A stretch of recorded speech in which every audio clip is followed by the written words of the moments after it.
The City Historical Museum always carried an aura of uncomfortable silence, as if the air there was denser than in any other building. During the day, the wide corridors were filled with the slow footsteps of curious visitors, echoing off the stone walls. The halls displayed ancient paintings, bronze and marble sculptures, archaeological objects brought from distant expeditions, and even stuffed animals that seemed to observe every movement. Everything was illuminated by large windows in the afternoon and by discreet lamps that cast long shadows in the corners. However, it was after sunset, when the last ray of light abandoned the halls and the iron doors closed with a dull thud, that the museum truly woke up. It wasn't a literal awakening, of course, but a change in the atmosphere, an insidious transition where what was static became restless, and what was inanimate gained a spectral life. The night guards, when there were any, rarely lasted more than a week. They always reported the sounds of footsteps where there was no one, whispers in dead languages, and the unmistakable sensation of being watched by eyes that did not belong to living beings. For this reason, the museum's current policy was simply to lock up and wait for dawn, leaving the space at the mercy of its nightly residents. The Amaral family decided to visit the museum on a Saturday afternoon. The father, Augusto, had always been passionate about history, seeing a link to the past in every artifact. The mother, Helena, was more concerned with keeping the children entertained, fighting against the drowsiness that the smell of mold and old wax caused her. The children, Clara, 12, and Enrique, 9, did not show much enthusiasm. The museum did not seem as fun as a park or a video game, but there was something that day that attracted them, as if an invisible force, perhaps the very density of the air, pushed them into that old building. Right at the entrance, a tired-looking security guard, whose face seemed to carry the weight of 1,000 sleepless nights, handed them the tickets and made a simple recommendation, spoken with disguised urgency. The museum closes at 7 o'clock sharp. Don't be late. Augusto smiled politely, but didn't pay much attention to the warning, as he was used to losing track of time in places of historical interest. They walked through the corridors, initially amazed by the grandeur of the exhibits. Clara paused in front of a huge painting of an 18th-century ballroom. Men and women in luxurious costumes danced under crystal chandeliers. The curious thing, and what gave her an immediate chill, was that despite the perfection of the work, the figures' eyes seemed alive, discreetly following her. "Dad, it looks like they're looking at us," as she murmured, pulling Augusto's sleeve. "It's just an impression, honey." Old painters used perspective techniques to give that feeling, explained Augusto, adjusting his glasses, oblivious to the subtle tremor in his daughter's hand. Enrique, for his part, approached a display case containing a collection of pocket watches. One of them, made of aged and richly engraved silver, was ticking at 5 to 7, although the others were stopped at different times. He drew his mother's attention. "Look, this one still works." Helena leaned in and realized, to her surprise, that the small watch's hands were actually moving, with a regular, strangely loud tic-tac, since most objects were deactivated for preservation. As they walked, time seemed to flow in a peculiar way, rushing and dragging in incomprehensible cycles. The wall clock in the main hall chimed 6 times, but Augusto swore it wasn't even 5:30. In each room, a new detail captivated them, consuming precious minutes. A tapestry with figures of hunters and wolves that, at a glance, seemed to change position. The white wolf that was in front was now behind, with its teeth bared. A collection of old dolls, whose porcelain faces had cracks that resembled crooked smiles, and whose glass eyes seemed to reflect the light almost consciously. And a large stuffed bear in the zoology wing that, according to Enrique, moved its paw when he walked past it. "Are you tired?" asked Helena, realizing the visit was dangerously extending, feeling a growing heaviness in the air. Just a little longer, asked Augusto, completely captivated by a room dedicated to Egyptian culture. This is a must-see. Clara's eyes widened when she saw the aligned sarcophagi. One of them, painted in vibrant gold and blue, seemed to emit an almost imperceptible vibration, like a low hum, a frequency that only she seemed to capture. She reached out and touched the cold wood. For a fleeting moment, she felt as if something was breathing inside, a slow, deep inhalation that made her step back abruptly. The main hall clock chimed again, this time 7 dry strokes that echoed throughout the museum, the sound reverberating off the stone walls like a gunshot. Helena was startled and her panic became palpable. Augusto! It's closing time! They quickened their pace towards the exit, but when they reached the lobby, the heavy iron doors were already locked. The security guard was no longer there. The reception was empty, illuminated only by a faint lamp overhead, flickering with a disturbing rhythm. What do you mean? Augusto pulled the doors with all his might, but they didn't move an inch. They must have forgotten we were here. Helena started banging hard, her palms slapping the cold metal. Hey! Is anyone there? The sound echoed, but there was no response. The silence that followed was not the normal silence of an empty building, it was an active, predatory silence that seemed to wait. Clara looked around, feeling a shiver run up her spine. The museum seemed darker than before, as if the night had invaded the rooms all at once. Mom! I don't think we're alone. Enrique pointed to the corridor on the right, his finger trembling. There, deep inside, a figure was moving slowly. It was a woman in a long white dress, identical to one of the ladies in the ballroom painting. Her face, however, was blurred, as if she were a shadow that had not yet taken definite form, oscillating like smoke. Did you see? Asked the boy, his voice shaking. Augusto tried to remain calm, clinging to logic. It's an employee, they must be checking the rooms. But when the figure disappeared, crossing the solid wall as if it were air, there was no doubt that it was not someone of flesh and blood. The silence became oppressive, and with it came the cold. Every room that once seemed fascinating now turned into a threat. The stuffed bear, motionless in the gloom, seemed to watch the family. The paintings had even livelier eyes, and whispers ran through the corridors like cold drafts. We need to find a phone, an emergency exit, said Helena, her voice hoarse, holding her children's hands as if she could protect them with the strength of her grip. They followed a side corridor and entered a room where marble sculptures were displayed on pedestals. Perfect human figures, expressionless, frozen in poses of strength or contemplation. Enrique was the first to notice what should not be possible. One of them, a warrior with a sword, had changed position since they passed it. The arm, which previously raised the blade above its head, now pointed it to the ground, as if it were about to take a step, a movement interrupted in time. Dad, he moved. It's impossible, murmured Augusto, but the insecurity in his voice betrayed the growing fear. Suddenly, a metallic sound echoed, filling the silence. The statue's sword slipped, hitting the pedestal with a clang, a dry, terrifying sound. Everyone recoiled, terrified.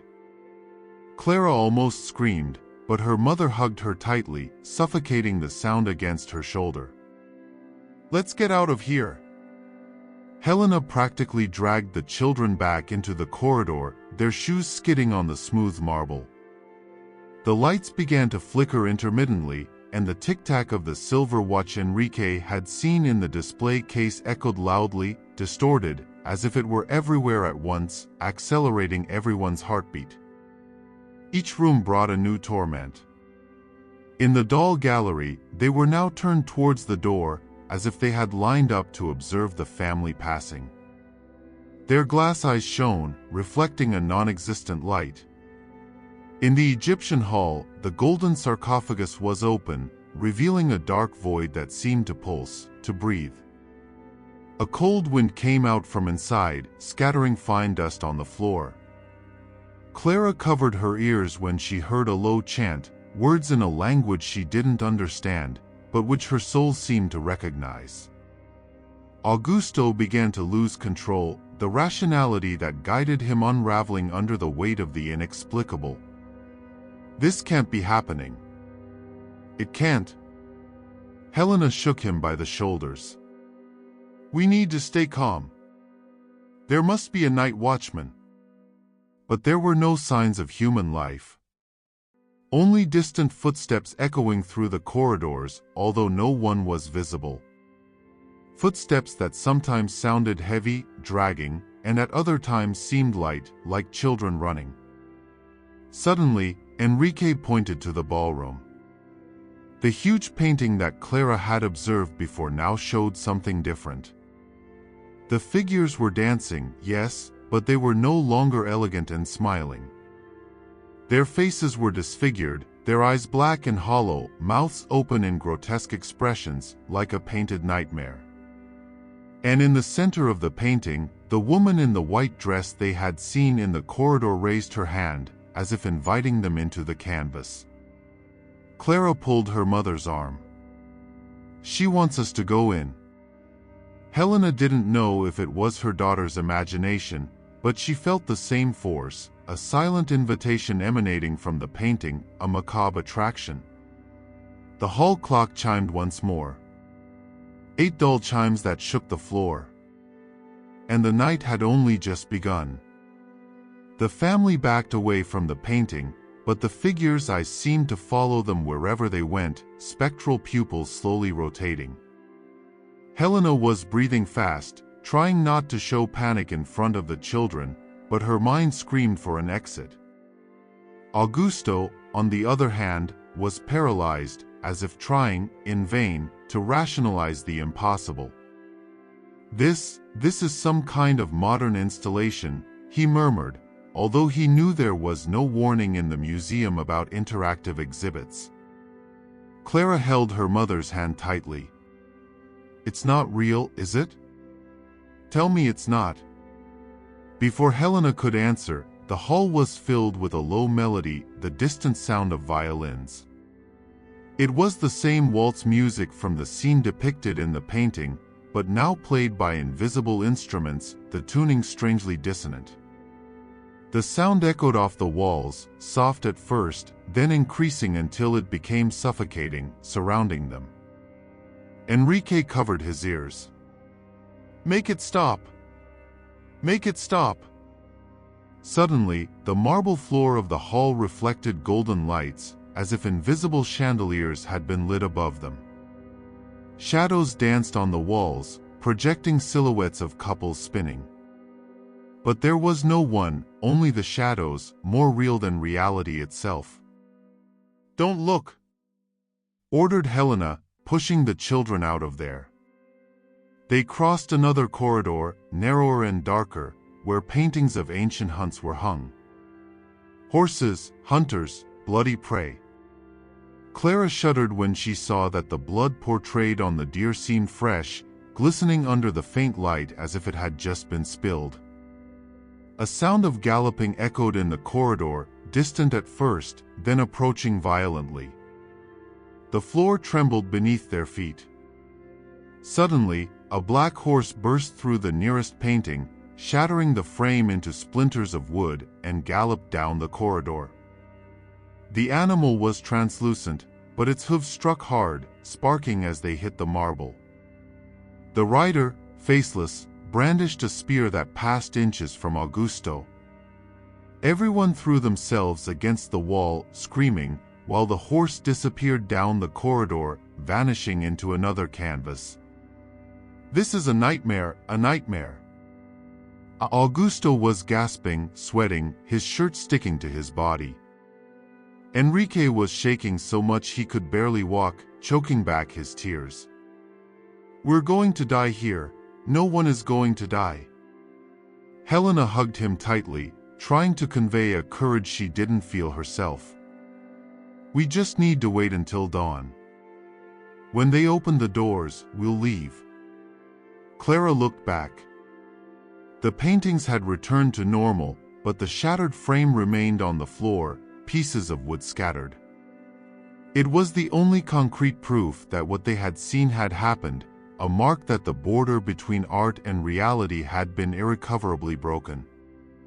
They continued on, now in silence, only their quick footsteps echoing through the corridors. The rooms became more oppressive as the night progressed. In the stuffed animal wing, the glass eyes reflected the light as if they were alive, sparks of wildlife imprisoned. The bear seemed to have changed position again, now with its mouth slightly open, showing its yellowed teeth and fixing its gaze on its victims. Enrique whispered, "He's going to get out of there. I know he will." Helena pulled him without answering, but when they passed the stuffed leopard, they heard a low growl that made everyone cringe. The sound came from within the animal's own motionless throat. The children were crying softly, and even Augusto no longer had the strength to hide his fear. His eyes darted back and forth, waiting for the next impossible movement, the next apparition. They entered a smaller, circular room, in the center of which was a large glass display case. Inside, a mannequin wore a complete medieval armor, with a closed helmet and a spear beside it. Augusto approached, perhaps in a final attempt to prove to himself that logic still existed. "It's just iron and glass, it can't." Before he finished the sentence, the helmet's visor shone with two red dots, like eyes lit from within. The armor slowly raised its hand, hitting the glass from the inside, a dull sound that reverberated in the room. Clara screamed. The glass cracked in fine lines that spread like spider webs. With each blow, new cracks appeared.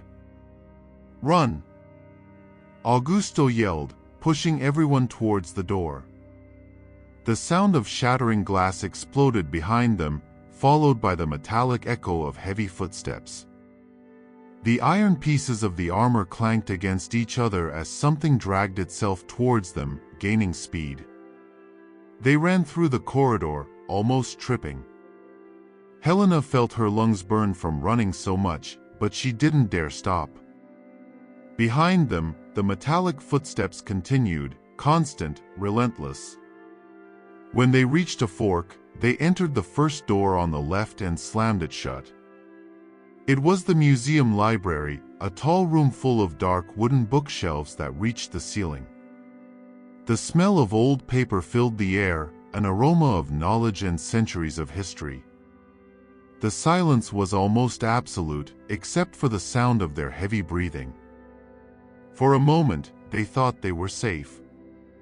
But then, pages began to turn on their own, as if invisible hands were flipping through the books in a hurry. Some volumes fell off the shelves, scattering on the floor with dry thuds. Enrique pointed to one of the open volumes on the central table. The letters on the paper moved, rearranging themselves, forming phrases new before their terrified eyes. Helena approached, hesitant, and read in a low voice, "You shouldn't be here." The letters trembled, dissolving into black smudges that ran down the page like dark ink or dry blood. Clara grabbed her mother's arm, desperate. "Let's get out of here."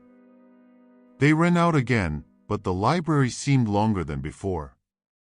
The corridors between the shelves multiplied, leading them to dead ends. The shadows between the shelves stretched, forming human silhouettes that watched them with empty eyes, figures of dead librarians or spectral readers. They finally found the exit, and when they crossed the door, they realized they were already in another wing of the museum, one none of them remembered seeing during the day. The walls were covered with old portraits, people from past centuries in solemn poses. Augusto shuddered to notice that all the portraits had white eyes, without irises or pupils. Only empty orbs that stared at the family with intense curiosity. Suddenly, one of the paintings trembled on the wall and the figure represented there began to move. It was a man in a black suit, with a severe expression. He slowly turned his head and blinked, looking directly at them. Enrique let out a high-pitched scream. The other paintings also began to stir, figures partially emerging from the frames, arms reaching out, slender fingers trying to reach them, trying to pull them into the canvas. Helena pulled everyone to the center of the room, surrounded by those lifeless figures. Voices arose at the same time, a deafening murmur. "Stay with us, stay with us, stay with us." Clara closed her eyes and covered her ears, crying.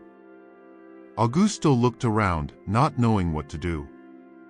"No, it's not real, none of this is real." But when one of the arms almost touched his shoulder, a cold, weightless hand, he instinctively recoiled. Suddenly, the sound of a clock filled the room. The same rhythmic tic-tac, now louder than ever, forcing itself into their eardrums.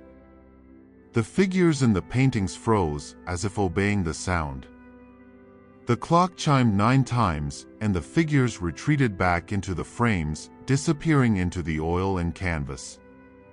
The silence fell like a heavy weight. Helena wiped the tears from her daughter's face and spoke firmly. "We need to find a safe place to wait until dawn. We can't keep wandering around the museum all night." Augusto nodded, defeated, his voice a whisper. Maybe the security room. They must have monitors there." But none of them knew where the room was, or if it even existed. They decided to follow another corridor, praying not to encounter any more manifestations, but the museum seemed to change with every step. The corridor they were in narrowed more and more, as if the walls were breathing, closing in around them. Helena felt sweat running down her back, her trembling hands holding firmly to the children's. Augusto led the way, trying to guide the group, but with every turn, he had the feeling they were walking in circles, returning to the same spot. "This doesn't make sense," he murmured, his voice choked. "The museum isn't that big." Enrique started crying silently, the sob caught in his throat. Clara, although frightened, tried to stay on her feet, but her eyes betrayed a growing terror. "Mom, they're following us." Her voice was a whisper. Helena bent down, looking into her daughter's eyes. "Who, my daughter?" "All of them. The ones in the paintings, in the display cases, in the books. They know we're here." Before Helena could answer, a door opened by itself ahead, revealing a hall illuminated by torches attached to the walls. It was impossible, there were no torches in the museum during the day. And yet, there they were, flickering and casting long shadows on the stone floor. Augusto hesitated. "This isn't real." But the children were already being pulled by Helena, and they soon entered the hall. The air there was heavy, smelling of mold and smoke. In the center, a huge red carpet covered the floor, and long tables were set upon it, like at a banquet. Silver plates, wine goblets, fruits, steaming meats. Clara recoiled when she saw some fruits moving by themselves, as if invisible worms were crawling under the peel. The meats dripped fresh blood that ran onto the carpet. "Don't touch anything," Helena ordered, pulling Enrique away who, curious, almost reached for a goblet. Suddenly, chairs began to drag themselves, being occupied by translucent figures that emerged like smoke. Men and women from other eras, dressed in evening wear, sat at the table and began to eat and drink, completely ignoring the family's presence. But their movements were grotesque, mouths too open, chewing endlessly, eyes turned in impossible directions. A man in a top hat stood up, raising a goblet in a toast. When he opened his mouth to speak, a high-pitched scream came out from within him, echoing throughout the room. The torches trembled, almost going out. Augusto pulled the family towards the other door, but it closed by itself with a bang. The figures turned to them at the same time, black, hollow eyes fixed on the visitors. "Let us out," Augusto pleaded, without expecting an answer. It was then that Clara, with tears in her eyes, said something that seemed to echo louder than it should. "They don't want to hurt us. They just want us to watch." The hall fell into absolute silence. The figures disappeared like smoke, and the torches went out all at once. The group was left in the dark, until the door slowly opened, revealing the museum corridors again. Helena pulled the children out, her heart racing. "Don't say anything else, Clara. Please." They followed a staircase that resembled the main entrance, but when they reached the top, there was no lobby, only more endless corridors. It was as if the museum was constantly transforming, throwing them into a labyrinth with no exit. The clock chimed 10 times. The sound was so loud that the walls vibrated, dust falling from the ceiling. Enrique covered his ears. "When will it end?" No one answered. They reached a room that resembled a small auditorium. Rows of wooden chairs and a stage at the back, where a faded red curtain was closed. Augusto hesitated to enter, but the corridor behind them began to close, walls moving slowly like a crusher. They had no choice. As soon as they stepped into the auditorium, the old lamps on the ceiling lit up by themselves. The curtain on the stage opened with a bang, revealing nothing but darkness. From within this darkness, voices began to whisper, forming a single phrase repeated many times: "Sit down, sit down, sit down." The chairs creaked, pushing them down until everyone was seated. Helena tried to stand up, but was pulled back by an invisible force. A figure appeared on the stage, illuminated by a non-existent spotlight. It was the same man in the black suit they had seen in the portrait, now in the flesh, or almost. His face was too pale and his eyes completely white. He opened his arms like an announcer and declared in a grave voice, "Ladies and gentlemen, the spectacle of the night." The curtain behind him dropped, revealing the ballroom, the same one from the painting, now real before their eyes. The couples were dancing, but they all had deformed faces, some without eyes, others with sewn mouths. The music filled the room, hypnotic. Clara began to cry. "They want us to watch." The man in the black suit pointed to the family. "The audience is complete." The show continued for minutes that felt like hours. The dancers moved in macabre synchrony, sometimes passing through each other like shadows. With each beat of the music, the entire museum vibrated. Suddenly, the melody stopped and the hall disappeared. The stage was empty and the figure of the announcer was gone. The chairs released the family, who ran for the exit without looking back. Now the museum seemed darker than ever. The clock struck 11 times, and the air became freezing. The tic-tac filled every space, accelerating like a heart in panic. In the Egyptian wing, the sarcophagus that had been opened before now lay in the middle of the room, displaced from its pedestal. The hum returned, stronger, and ancient voices echoed in chants. The lid slid open by itself, and a thick shadow emerged from within, crawling across the floor like living smoke. Enrique screamed and ran, dragging his mother with him. Clara looked fixedly at the shadow, her eyes wide. "They can't leave here, they belong to this place." The shadow advanced, but stopped at the door, as if blocked by an invisible force. The group ran through the corridors again, almost out of strength. They finally reached the main lobby, but the doors were still locked. The wall clock struck midnight exactly. The chime was so loud that the floor shook. All the rooms lit up at once, revealing figures emerging from paintings, sculptures walking, stuffed animals roaring. The museum entire was alive in an impossible spectacle. The family hugged each other, surrounded by dozens of apparitions. The moon in the black suit appeared again, now right in front of them. He raised his hand and everything fell silent. He tilted his head and spoke calmly. You saw. You felt. But no one will ever believe you. Augusto tried to speak, but no words came out. Helena just closed her eyes, praying.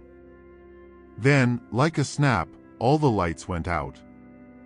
When they opened their eyes again, they were sitting on the lobby bench, the morning sun streaming through the windows. The doors were open and the employees were arriving to start the day. The tired-looking security guard approached. Are you okay? You stayed here late yesterday, didn't you? Augusto stood up slowly, not understanding anything. Helena looked around. Everything was normal. The sarcophagus on the pedestal, the paintings motionless, the stuffed animals in their positions. No sign of the terror of the previous night. We were trapped, he tried to explain. The museum. The security guard frowned. Trapped?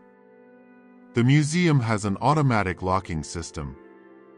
At 7 o'clock sharp, everyone is notified. It's impossible for anyone to be locked in here. Clara grabbed her mother's hand. But it was real. I know it was. The security guard just laughed, dismissively. You must have dreamed. The museum can be very quiet at night. Too exhausted to argue, the family left in silence. Outside, the city was running normally, as if nothing had happened. But they all knew the truth. They had witnessed something that could not be explained. That night, upon arriving home, Augusto tried to call the police, but gave up before completing the call. How to prove the impossible? Helena hugged the children until they fell asleep, and Clara stayed awake for hours, repeating in her mind the last sentence spoken by the man in the black suit, "No one will ever believe you." The museum, for its part, remained imposing, silent, waiting for the next unsuspecting family who dared to stay beyond the permitted hours.